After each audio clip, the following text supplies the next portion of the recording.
Hey everybody, this is Charlie Benante with Anthrax, and you are listening to the Moshpit on Sim. Hey, this is Stefan, and this is a Moshpit interview, and I'm about to speak to an absolute heavy metal legend. On the line, we have Charlie Benante, who has been bashing the drums at breakneck speeds for one of the world's biggest metal bands since 1983. That band being, of course, Anthrax, one of the big four of thrash metal alongside Slayer, Megadeth, and Metallica. I'm super stoked to have you on the show. Charlie, welcome to Moshpit. Hello. Nice to talk to you. I just want to say, you're probably used to hearing this, but I'm a massive fan. Your performance on the Big Four DVD is my favorite out of all four bands. That was actually my first time listening to Anthrax, so it was absolutely amazing. I love your work. Wow. That's very nice of you. I appreciate that. Thank you. So, Charlie, you are, of course, here for Anthrax's new album. It's called For All Kings, and it comes out on February 26th. So how does it feel for it to be finished and almost out there? It feels great that everyone is going to finally get to hear what we've been working on. We feel very proud of this record. It's a continuation of our brand of heavy metal, and I think that the fans are going to really, embrace this one.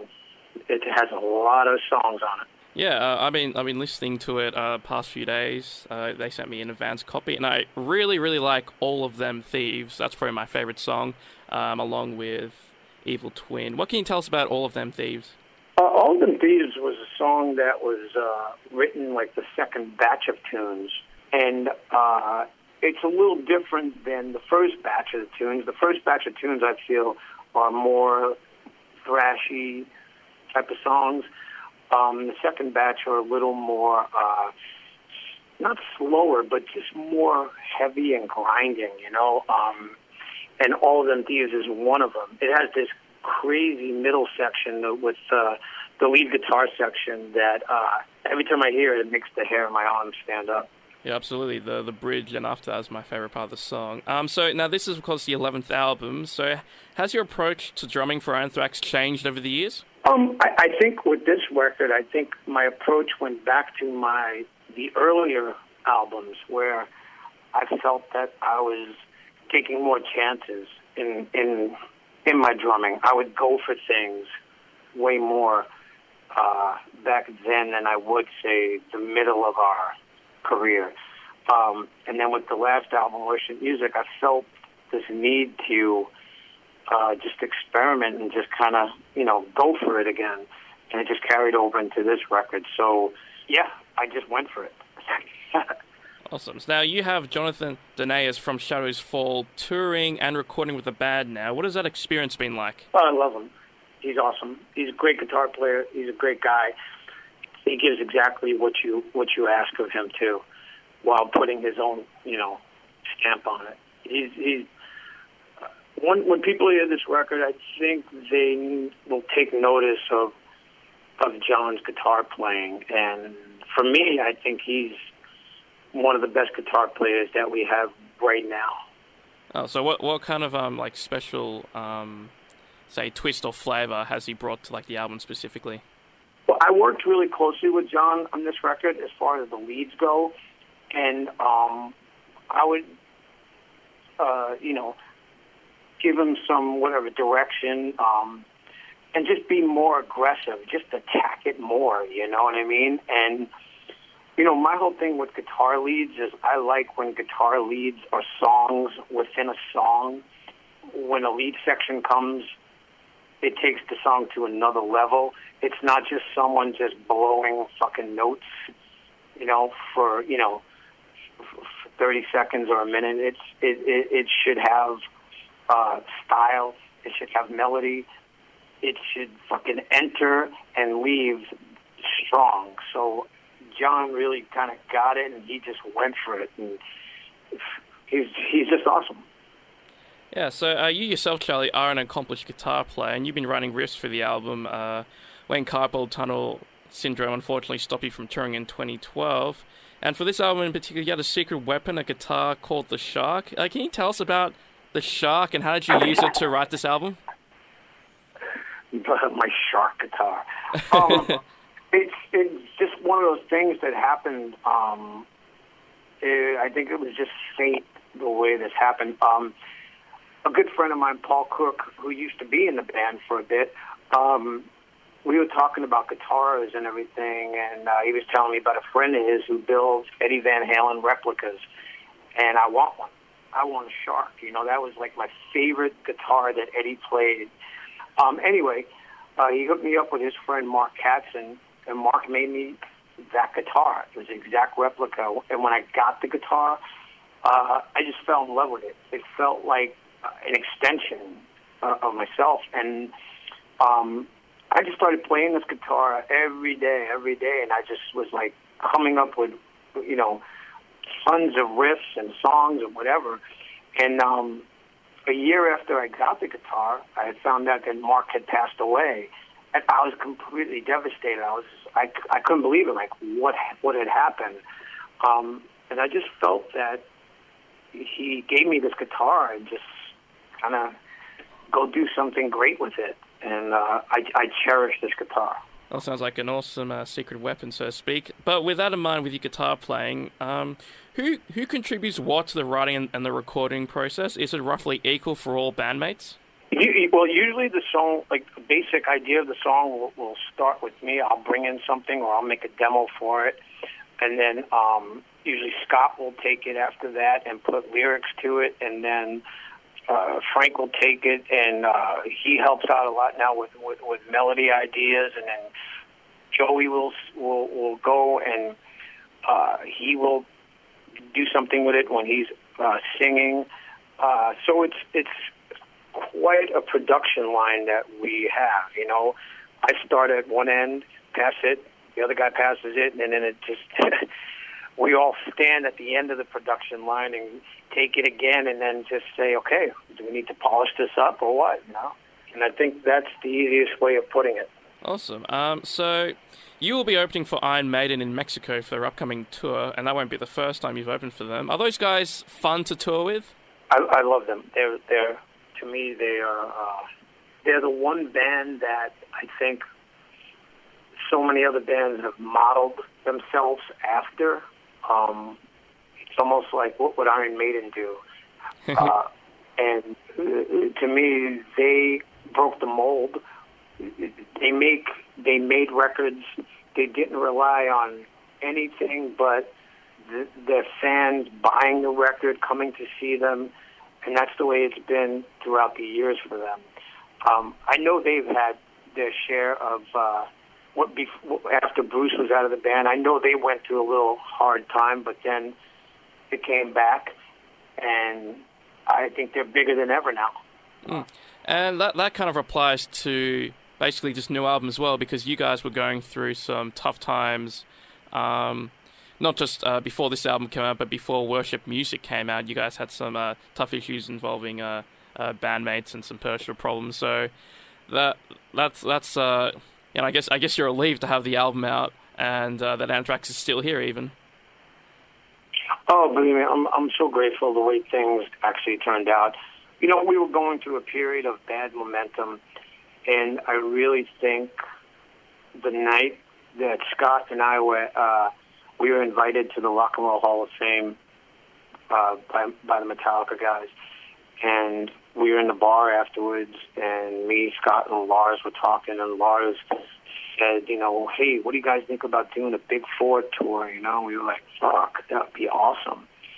And after that, you know, Scott and I just, you know, said to each other, we got to get our shit together here, and we need to make this all happen. And I think from that moment on, we got our shit together, and I don't think we ever looked back. We just, boom, we're going forward. When it's good momentum, you got to keep going with it, and that's what we did. Absolutely. Now, speaking of the Big Four, Slayer recently released their new album, as did Megadeth last month, and your album will be out soon, and Metallica have nearly finished recording theirs. So surely the Big Four will get back together soon, right? I don't know about that. It's unlikely at this stage. It's up to the big guys to do it. So Metallica's in charge of that? Pretty much, yeah. That's interesting. Well, now your bandmate Scott Ian posted a statement about Phil Anselmo's actions at Dimebash 2016. So, what's your opinion about what has unfolded over the past week or so? I think Philip made a mistake. I think there were other things, other factors involving that situation that people probably didn't see. And I've known Philip forever, and I don't think Philip is a racist. I just think he's become the poster boy for this. And I know it shocked a lot of people, and it pissed off a lot of people. But I think he's genuinely sorry for saying anything like that. And yeah, he's my friend. Of course. So you've been playing metal for maybe 30 to 35 years or so. What advice would you give to a heavy metal band trying to make it these days?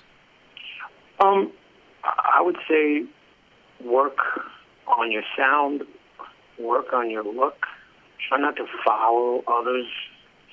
I once said, don't steal the blueprint, create the blueprint. I think it's important for you to have your own sound, your own style. People will respect you more if you do that. There's so many bands nowadays that you can't tell which one is who because they just kind of sound so similar. So when you said look, do you mean like personal branding, logos, that kind of stuff? Is that important? Well, that has a lot to do with it too. But at the end of the day, I remember when we were coming up, it seemed like the audience felt as though they were just like us. We dressed like them. We didn't have this kind of rock star-y image or anything, And I just think that our audience just really felt as one with us. Speaking of that, now they say that an artist is their own critic. So I was asking you a hypothetical situation. If someone was to play Anthrax songs on a CD player, would it make you cringe and leave the room? No, it would not. You enjoy listening to your own stuff? Because I feel that like some artists, they just can't stand it, don't like it. It depends on. It also depends on the mood, and it depends on which record that they are playing at the time. So, case in point, we were doing the cruise, and we were having a poker game in the casino, and there was music blasting, and one of my friends who was playing with cards with us said, "Oh my God, do you guys even remember this song?" And Scott looked up at me like, "What is this?" And I'm like, "What the hell song is this?" And it was something off of one of our records. We had no idea what it was, and then we started hearing more and more. I'm like, "Oh God, that's right, it's that song." It was just funny to me. Like we just completely were just blank. Do you remember what song that was? It was off of Stomp, and I think it was called Grunt. And I don't even know what the hell the song was. I don't even remember. Yeah, you got a lot of music, obviously. So, I got an idea for a cool Anthrax shirt. Do you think you could print like an Anthrax shirt and write on it a hypothetical question? So, would you rather be infected by Anthrax or listen to Anthrax? Do you think that'd be a good idea? I think I'd listen before I get injected. Yeah, exactly. So that's a good way to invite people to listen to Anthrax. Yeah, there you go. Can't wait. So can you talk about the album artwork? So you came up with the idea, I believe, and you got another guy to put your idea to picture. So what does it mean alongside the title of For All Kings? Well, the album cover was actually done by Alex Ross, who's one of the greatest artists that we have in our time. And Alex did such a great job.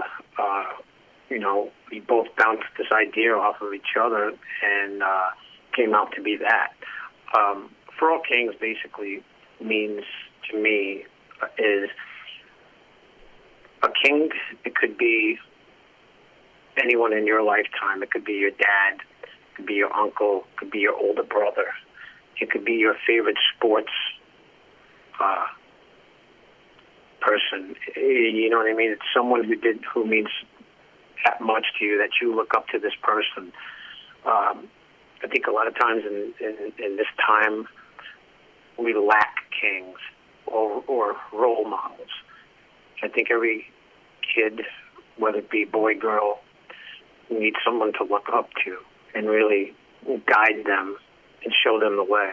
I think we have a lack of that. So For All Kings is not necessarily a political thing, it's kind of a personal thing.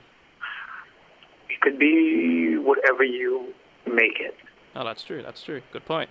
Now, you released a song called, if I'm pronouncing it right, Soror Irrumator for a Game of Thrones mixtape. So how did that come about, writing a song for a Game of Thrones mixtape?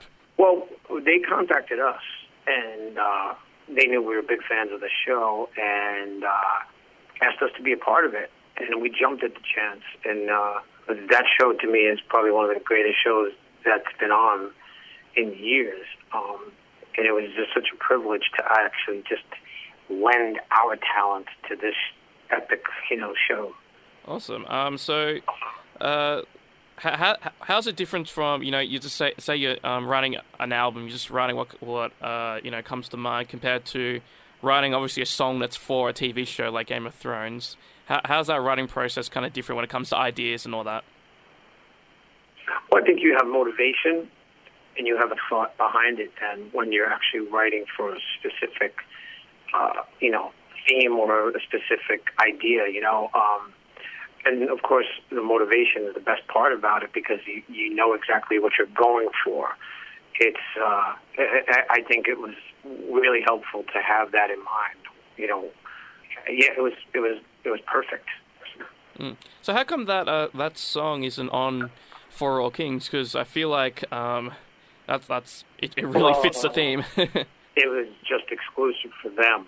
We couldn't put it on the record because we gave it to them as an exclusive track. Oh. Well, do you have a favorite song from the new record? I like them all, and my whole thing is it's hard to single out any one song. It is to me, it's a collective piece. It's like it would be impossible for me to choose one or the other, because I have such strong feelings for each one of the songs. Each one represents something different to me, So it is meant to be a whole piece. Well, with that in mind, which of these songs are you going to play live? We play 2 right now. We were playing 3, which was the one song you mentioned before, which the Game of Thrones song. We were playing that. Now we're playing Evil Twin and Breathing Lightning. Ah, yes, the two singles. How's the reaction been to those 2 singles? Killer. Fans have been really great. It's been immediate. It's been like a song that they've heard before, kind of thing. Awesome. What do you have a favorite Anthrax song to play live? I always love playing Caught in a Mosh. It always gets me in the mood. It's one of those songs where I could just close my eyes and I could just zone out and just play it. It brings me back to a time when we were first playing that song. You know what I mean? Yeah. It's one of my favorites. Yeah, I agree. I thought it really worked well in the at the start of the Big 4 DVD. Now, it says on your Wikipedia page that you're known for having a very fast double kick technique, and you've been credited as one of the pioneers of double bass, as well as popularizing the blast beat technique with thrash metal. Would you say that's true? Mm-hmm. That's true. That's true. So you were one of the first people to mix blast beat with thrash metal. Was that on the S.O.D. records? Correct. Yeah, correct. Yeah, I was watching your song Milk, I believe. That was the one. Yeah, it was also, yes, that's it. That's the one. And do you try to incorporate that with Anthrax as well, the blast beats? It's in there, here and there somewhere. I always get that burst of energy, just blast away for a bit. Do you warm up for live shows with like blast beats? I just warm up with just certain rudiments, and some of those could be very fast single-stroke rolls, which basically turns out to be a blast beat. Awesome. Now, you have been obviously performing for well over 30 years, and you've done many things. You've released 11 albums with Anthrax, S.O.D. released several albums. Is there any goals left for you? Any unfulfilled goals you wish to accomplish? I would love it if I can get all of our fans in Australia to sample my coffee. They should all go on my website and check out my coffee, please, because it's the best. Oh, you have your own coffee brand? It's killer. Oh, really? Well, I didn't know that. Because the Australians are renowned for great coffee. So we're pretty hard to please when it comes to coffee. I think I'll please you guys. Yeah, well, if it's anything like your drum playing, yeah, I think it'll be killer as well. So I think you guys have said on a couple of occasions that S.O.D is done. Is that really the case, or could S.O.D resurface a few years in the future? I don't even know. I never answer yes or no anymore, so. That's a good point. Have you played with all the bands you've wanted to play with? Or is there any ones that left that you would like to tour with? AC/DC. AC/DC. Oh, you haven't toured with them? In the history of the band, we've never played a show with AC/DC. Wow, that's crazy. They've been around a very long time. Anthrax's new album, For All Kings, will be spreading diseases and riffs on February 26th. I've listened to it several times, and it's awesome. Charlie Benante, from all of us at the Moshpit on Sin, thanks so much for your time. Thank you so much, and hope to see you soon. Absolutely. You'll be coming down to Australia soon, won't you? At some point. I don't have any date, but I'm sure we're going to be there. Absolutely. Awesome. Well, thanks again, Charlie, and have a wonderful day. Thanks, bro. Thank you. Goodbye.